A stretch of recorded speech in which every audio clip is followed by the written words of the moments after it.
Traditionally, we've often equated substance abuse treatment with residential treatment.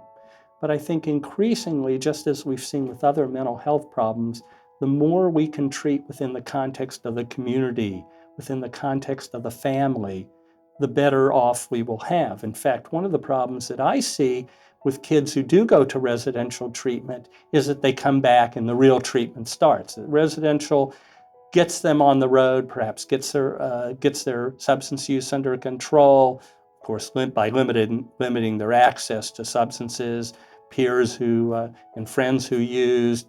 But the real work comes in working with the family and working in individuals in the context of those potential triggers for relapse into substance use. For many, abstinence is the definition of success. And while that is kind of our explicit goal, we feel that adolescents would be better off, in fact, probably everyone would be better off if they didn't use alcohol or other drugs.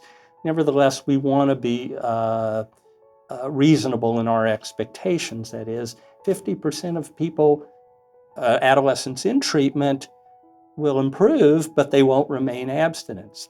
Have you achieved something? I believe yes.